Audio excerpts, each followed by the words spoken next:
I'm sure you're familiar with the phrase, ashes to ashes. Come on, say it with me. Dust to dust.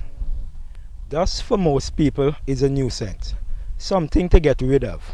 Dust is small and insignificant. It's not noteworthy. Dust is inanimate and lifeless. It cannot move itself. And yet, it is just the right raw material for God to use when creating me and you. I have to smile at the thought. From the dust of the earth, my God made man. His breath made man a living soul.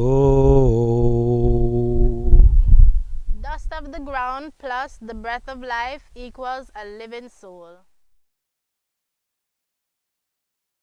Let me put it this way. Something inconsequential, valueless and dead, dust, plus the breath of life, God's breath, equals me and you, the crowning act of creation. What a marvel!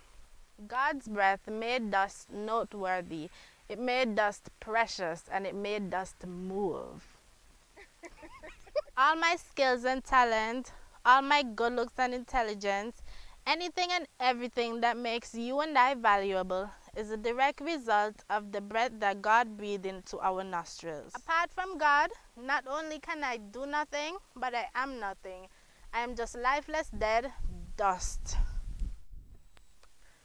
Thanks to God's breath, I come alive. I become a living soul. I'm able to think, move, and love. I am a soul, and so are you. I don't have a soul, neither do you. A living soul is just a living, breathing person, breathing the breath of God. If by reason of accident, suicide, or natural causes, breathing stops, then the person or soul dies. They are brought and buried in a place like this burial ground, and the opposite takes place. The dust returned to the earth as it was, dust to dust, and the spirit returns to God who gave it. So, dust to the ground minus the spirit equals dead soul. The spirit mentioned here and the breath of life are terms that are used interchangeably. For example, Job says in chapter 27 verse 3, "As long as my breath is in me and the spirit of God is in my nostrils." This spirit is not a ghost or a jumbi that floats to heaven when a person dies. No way! It is simply the breath that God gave when he made mankind. The breath of life goes back to the life giver. James 2:26 says, "The body without the spirit is dead." In other words, the body without the breath of life is dead. That is what is buried here. When a person dies, the dust returns to dust, and the breath of life returns to God. Thankfully, death is not the end. Death does not have the final say where God's children are concerned. We are all journeying through life, and until Jesus returns, some people will rest in the grave for a little while.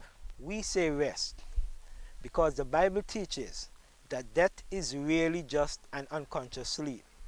So when Jesus comes and shout with the voice of the archangel and the trump of God, the dead in Christ shall rise first. We will wake up, and the people that are alive and remain shall be caught up together in the clouds to meet the Lord in the air. So shall we ever be with the Lord. Death can't touch me, you, or them again. So there's hope for all who are dust now resting here. But only if they died in Christ. To die in Christ means you now live in Him. Are you living in Him?